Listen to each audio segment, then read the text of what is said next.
पहाड़ी राज्यों में जबरदस्त बर्फबारी जारी। हिमाचल में शिमला समेत 4 जिलों में शून्य के नीचे पहुंचा पारा। लाहौल स्पीति के केलांग में तापमान -9 डिग्री। बारिश बर्फबारी की वजह से राज्य में 3 नेशनल हाईवे समेत 685 सड़कें बंद।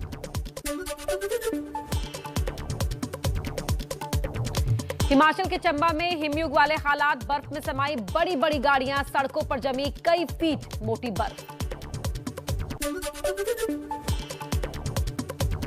हिमाचल प्रदेश की राजधानी शिमला में बर्फीला मौसम, कड़ाके की ठंड और कोहरे के बीच बड़ी संख्या में पहुंच रहे हैं टूरिस्ट। हिमाचल के डलहौजी में लगातार तीसरे दिन गिरी जोरदार बर्फ। रास्ते बंद होने से खाने पीने की चीजों की हुई किल्लत। कई गांवों में बिजली की सप्लाई भी हुई ठप। हिमाचल के सिरमौर में भारी बर्फबारी की वजह से बीच रास्ते में फंसे बाराती जेसीबी मशीन पर बिठाकर दूल्हे को शादी के लिए लड़की के घर पहुंचाया गया। उत्तराखंड के बद्रीनाथ धाम में भारी बर्फबारी। मंदिर परिसर के चारों तरफ कई फीट मोटी बर्फ जमी। अभी बंद हैं बद्रीनाथ धाम के कपाट। उत्तराखंड के ऊंचाई वाले इलाकों में बेहद सर्द हुआ मौसम। फूलों की घाटी औली में हर तरफ बर्फ ही बर्फ। स्नो स्पोर्ट्स का मजा लेने के लिए बड़ी संख्या में पहुंच रहे हैं पर्यटक। उत्तराखंड के मशहूर हिल स्टेशन नैनीताल में कई दिनों से जारी है हिमपात। नैनी झील के आसपास बर्फबारी का लुत्फ लेने के लिए पहुंच रहे हैं टूरिस्ट। सैलानियों की आमद से स्थानीय कारोबारी बेहद खुश। जम्मू कश्मीर के डोडा में बर्फ से सफेद हुई वादियां। भारी बर्फबारी के चलते कई रास्ते बंद। तापमान लुढ़ककर 1 डिग्री पर पहुंचा। उत्तराखंड के उत्तरकाशी में बारिश और बर्फबारी से जनजीवन पर असर। गंगोत्री हाईवे पर सुक्की टॉप से आगे मोटर मार्ग बंद। मोरी ब्लॉक के 3 गांव में बिजली भी हुई गुल।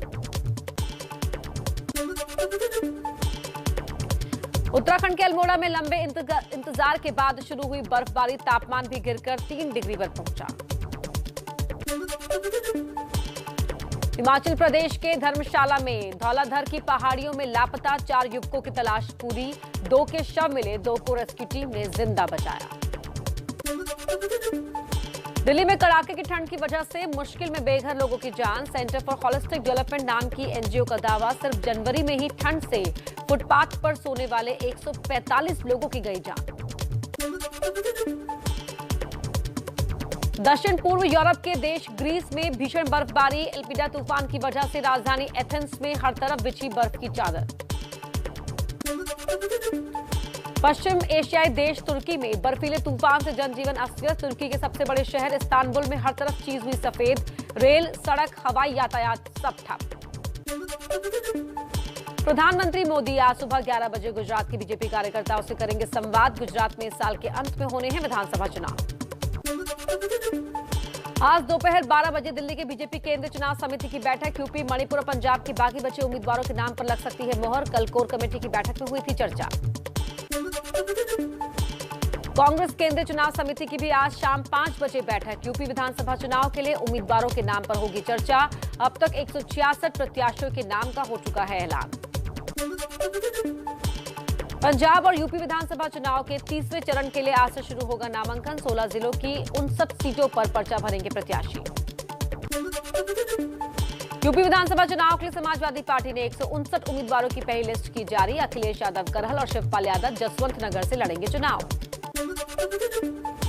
समाजवादी पार्टी ने जेल में बंद आजम खान को रामपुर से और कैराना से नाहिद हसन को उम्मीदवार बनाया। हाल ही में जमानत पर जेल से छूटे आजम खान के बेटे अब्दुल्ला आजम को स्वार से दिया टिकट।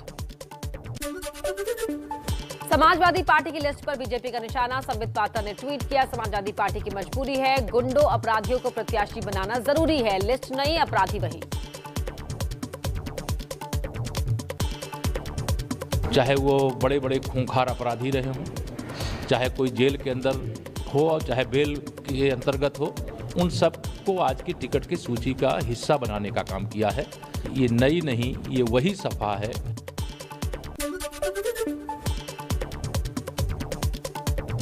समाजवादी पार्टी की तरफ से 300 यूनिट मुफ्त बिजली के लिए लोगों से रजिस्ट्रेशन कराने पर उठे सवाल। चुनाव आयोग तक पहुंची शिकायत। इस प्रकरण में एक शिकायत आई थी, इसका संज्ञान लिया गया है और इस मामले में आख्या प्राप्त करके प्रस्तुत की जा रही है।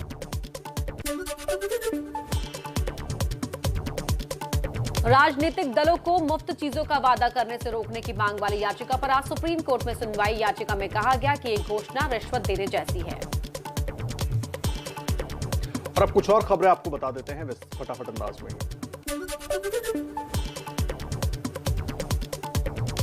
यूपी चुनाव में अब पाकिस्तान की एंट्री। बीजेपी बोली पाकिस्तान को दुश्मन नहीं मानने वाले बयान पर माफी मांगे अखिलेश यादव। अखिलेश यादव जी का कहना कि वो पाकिस्तान को भारत का असली दुश्मन नहीं मानते, तुरंत अखिलेश जी को अपने इस बयान पर पश्चाताप करना चाहिए, क्षमा याचना करनी। मेरठ के सिवाल खास विधानसभा क्षेत्र में बीजेपी उम्मीदवार मनिंदर पाल सिंह के काफिले पर जबरदस्त पथराव, कई समर्थक घायल, गाड़ियों के शीशे टूटे।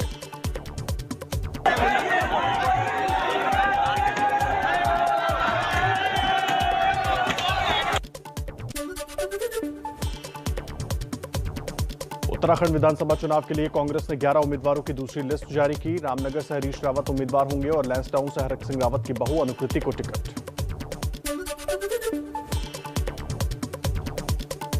सूत्रों के हवाले से खबर, ईडी के पूर्व ज्वाइंट डायरेक्टर राजेश्वर सिंह चुनाव लड़ेंगे, जल्द बीजेपी में शामिल हो सकते हैं। पंजाब में अब काली माता मंदिर में बेअदबी को लेकर बवाल, आरोपी की पहचान हुई। हिंदू सुरक्षा समिति ने आज पटियाला बंद का ऐलान किया। केजरीवाल ने पंजाब का माहौल खराब करने की साजिश का आरोप लगाया।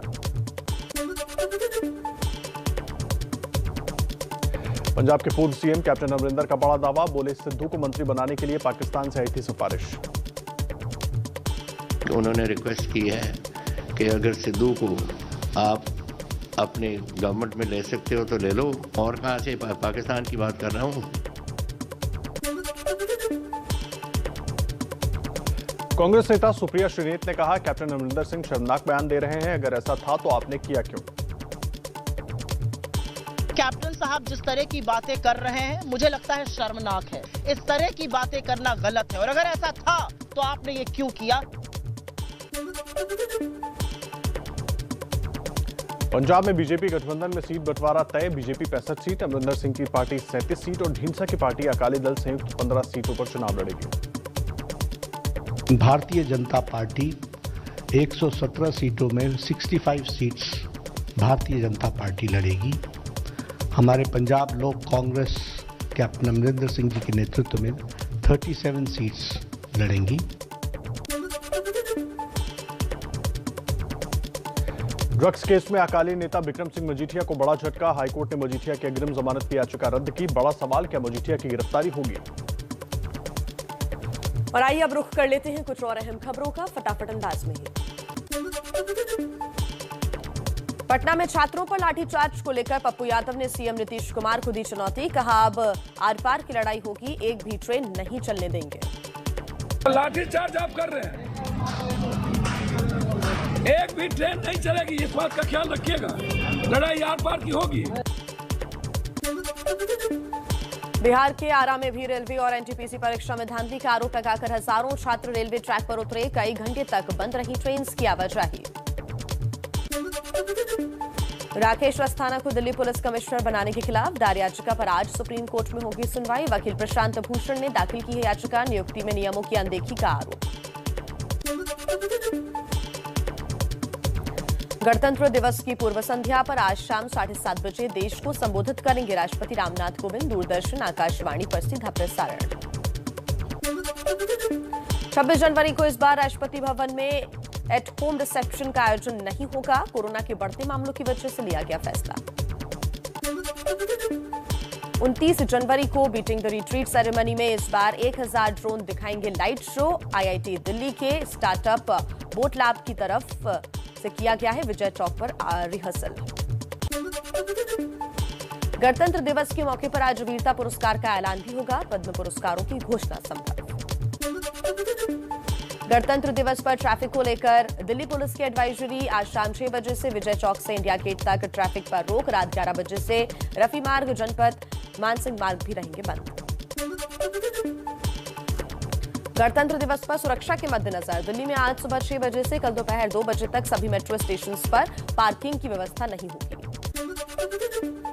दिल्ली के सीएम अरविंद केजरीवाल गणतंत्र दिवस से पहले यानी कि आज सुबह 10:30 बजे दिल्ली सचिवालय में झंडा फहराएंगे। जम्मू कश्मीर में एलओसी और इंटरनेशनल बॉर्डर पर बढ़ाई गई चौकसी। सूत्रों के अनुसार 26 जनवरी से पहले शांति भंग करने की कोशिश कर सकती है पाकिस्तान की सेना। देश में पिछले 24 घंटे में कोरोना के 3,06,000 से ज्यादा नए मामले आए सामने। दैनिक संक्रमण दर बढ़कर 20.75% हुई। कुल एक्टिव केस की संख्या भी 22 लाख के पार पहुंची। दिल्ली में कोरोना के मामलों में बड़ी गिरावट। 24 घंटे में 5,760 नए संक्रमितों की पुष्टि। 30 लोगों की मौत। कोरोना संक्रमण 12% से नीचे आई। दिल्ली में 27 जनवरी को डीडीएमए की बैठक। वीकेंड कर्फ्यू और बाजारों से ऑड इवन सिस्टम हटाने को लेकर भी हो सकता है फैसला। मुंबई में भी तेजी से घट रही हैं कोरोना के मामले। 24 घंटे में 1,857 नए केस आए सामने। 11 लोगों की मौत हुई। कोरोना पर डब्ल्यूएचओ चीफ की चेतावनी। बोले ओमिक्रॉन को आखिरी वेरिएंट समझना खतरनाक, लेकिन जून तक हर देश में 70% वैक्सीनेशन का लक्ष्य पूरा हुआ तो इस साल खत्म हो जाएगी महामारी। एनसीपी अध्यक्ष शरद पवार कोरोना संक्रमित हुए। पीएम मोदी ने फोन कर शरद पवार का हाल जाना। कांग्रेस नेता दिग्विजय सिंह की भी कोरोना रिपोर्ट आई पॉजिटिव। ट्वीट कर दी जानकारी। संपर्क में आने वालों से कोरोना टेस्ट कराने की अपील की। दिल्ली में अब सिर्फ 26 जनवरी, 15 अगस्त और 2 अक्टूबर को बंद रहेंगी शराब की दुकानें। बीजेपी ने केजरीवाल पर लगाया सभी धर्मों के अपमान का आरोप। तेलंगाना के सिकंदराबाद में ऐतिहासिक धरोहर की खोज। 500 टन मलबा हटाने के बाद 53 फीट गहरी बावड़ी मिली। मुंबई से सटे वसई में चलती ट्रेन में चढ़ने के दौरान गिरा यात्री। आरपीएफ जवान ने दौड़कर बचाई यात्री की जान। भारत की स्टार बल्लेबाज स्मृति मंधाना का जलवा बरकरार। Women's cricketer of the year चुनी गई स्मृति। रूस की सेना ने यूक्रेन सीमा के पास शुरू किया बड़ा युद्धाभ्यास। युद्धाभ्यास में बेलारूस की आर्मी भी है शामिल। रूस ने पिछले 1 महीने से यूक्रेन की सीमा के पास अपने 1 लाख सैनिकों को किया हुआ है तैनात। रूस चाहता है कि यूक्रेन अमेरिका के नेतृत्व वाले नेटो गठबंधन में शामिल ना हो, लेकिन नेटो के देश रूस की ये शर्त मानने के लिए तैयार नहीं है। पाकिस्तान में फिर पत्रकार की हत्या। लाहौर में बाइक सवार बंदूकधारियों ने कैपिटल टीवी के रिपोर्टर हुसनैन शाह को गोली मारी। नासा का स्पेस टेलीस्कोप जेम्स वेब सुदूर अंतरिक्ष में अपने अंतिम मंजिल पर पहुंचा। पृथ्वी से 10 लाख मील पर किया जाएगा स्थापित।